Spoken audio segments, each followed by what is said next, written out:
Hello दोस्तों, happy independence day, साथ ही साथ हैप्पी जन्माष्टमी। और यही अनुपमा के शो में भी मनाया जा रहा है। पहले तो मना लिया गया रक्षाबंधन और आज है इंडिपेंडेंस डे। तो यहाँ पर सभी एक दूसरे को हार्दिक शुभकामनाएं दे रहे हैं। और ये हमारे देश का सबसे बड़ा त्यौहार है, इसे हम कैसे भूल सकते हैं। वही अनुपमा का नाम है कि हम बहुत धूमधाम से मनाते हैं, तो इस त्यौहार को भी मनाएंगे और अच्छे से मनाएंगे। ये त्यौहार हमारे लिए बहुत बड़ा चीज़ है। हमारी भारत माता की जय हो बोलते हुए वहाँ से निकल जाती है, रास्ते में आती है, देखती है कि जो नेचर हमारे लोग हमारे पास ही है, कि विदेश में देख कर अरे इतनी खूबसूरत इतनी साफ़ सुथरा जगह है, लेकिन अपना ही देश का बुराई करते हैं। और ये नहीं सोचते कि बुराई क्यों करते हैं, गंदगी तो खुद करते हैं। जैसे कि एक माँ अपने बच्चे को पहना ओढ़ा रही है और गिलास उठा के वहीं रोड पे फेंक देती है, कि उस कचरा वाली उठाएगी फेंकेगी। और यही देखकर अनुपमा एकदम से वहाँ भाषण 5 पन्नों का शुरू कर देती है कि आपको ऐसे नहीं करना चाहिए था। ये कचरा वाली कैसे हो सकती है, ये तो सफाई वाली है, कचरा करने वाली तो आप हैं, तो आप हुई ना कचरा वाली। ये सुन के तो पहले गुस्सा हो जाती है कि माइंड योर लैंग्वेज। हाँ, अनुपमा बोलती है माइंड योर लैंग्वेज, तो आपको सोचना चाहिए कि आप क्या बोल रही हैं, अपने बच्चे को क्या संस्कार दे रही है। तब तक उसका बच्चा समझ जाता है और कचरा उठा के खुद फेंक देता है। इसे देख कर अनुपमा खुश हो जाती है।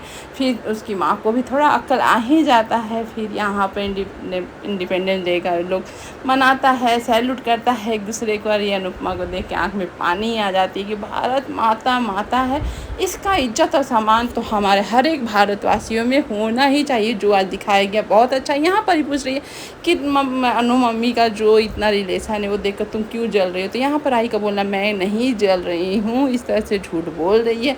यहाँ हल्दी का तैयारी कर रही है अनुपमा अपने बाकुड़ा अंश के लिए, और वो बहुत खुश है कि कैसे छोटे छोटे कदमों से अब वो बड़ा हो गया, शादी करने वाला है।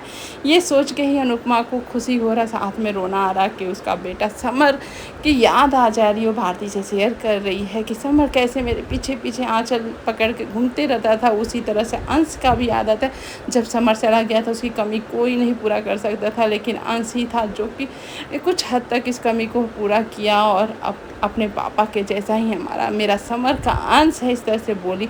और प्रार्थना के पास आती है, देखती है प्रार्थना अपने मम्मी पापा को भाई याद करे। कौन बच्चा नहीं याद करे, उसकी शादी और उसी का माँ बाप ना आए तो कैसा लगेगा। यही अनुपमा बोलती है कि तुम्हारे माँ बाप है, बच्चे अगर माँ बाप को मनाने जाएं तो बाप माँ मान जाते हैं, इसलिए तुम कोशिश करो और मनाने जाओ।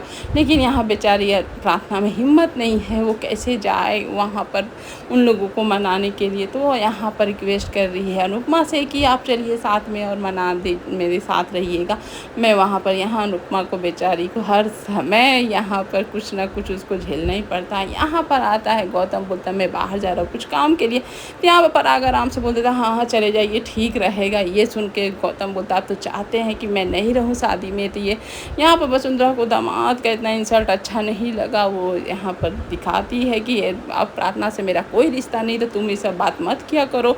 तभी प्रार्थना आती है और बोलती है खून का रिश्ता कैसे ख़त्म हो जाता है, मोटिवा ऐसे आसानी से नहीं ख़त्म होता। वहाँ प्रार्थना को देखकर सभी चौंक जाते हैं कि आखिर प्रार्थना यहाँ कैसे आ गई। लेकिन जो खुश होने वाले वो खुश भी होते हैं। और उसके बाद प्रार्थना बोलती है कि मैं आई हूँ यहाँ लड़ाई वड़ाई करने नहीं, आप लोगों को मनाने आई हूँ। यहाँ पर ख्याति बोलती है अपनी माँ को लेके आ गई ना, जिसको अपनी सगी माँ समझती हो।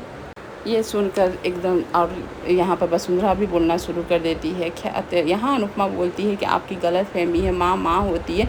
ये इसके पास मैं आई हूँ तो बस इसकी बात सुनिए, मेरे पर ज़्यादा ध्यान ना ही दे तो अच्छा रहेगा, अपनी बेटी का ही ध्यान दीजिए तो सही रहेगा।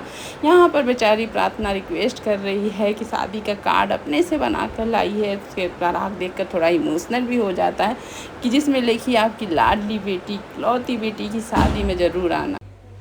और यहाँ पर देख सकते हैं कि पराग इतना देखकर अपनी बेटी को कुछ बोल नहीं रहा, उसकी आंखों से दिख रहा हो कितना बेटी से प्यार करता है। यहाँ राही अपनी माँ पर लड़ने पड़ती है कि आपको ज़रूरत क्या था साथ में आने की है। यहाँ प्रार्थना अपने घर के रास्ते नहीं भूलिए, वो आ सकती है। ये बात सुनकर अनुपमा बोलती है ये बात तो अपनी फैमिली से ही पूछो कि बेटी में दम थोड़ा भी ये डर रहे कि वो लोग बात सुनेंगे नहीं सुनेंगे, वो डर के मारे आ नहीं। और यहाँ पर एक हैवान गौतम भी रहता, वो कैसे आए बेचारी।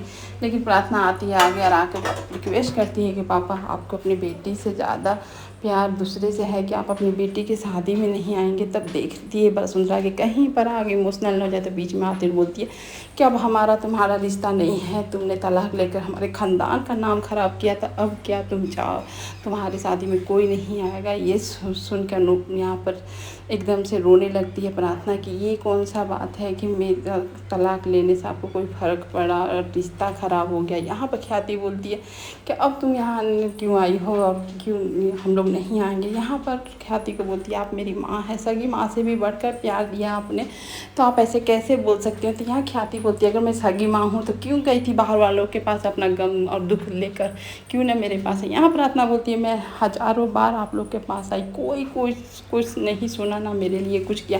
अगर मैं चली भी गई थी वहाँ तो आप क्यों नहीं अपने हक से कान पकड़ के मेरे को अपने घर लाई लो। कोई नहीं लाया, मेरे पास कोई नहीं आया।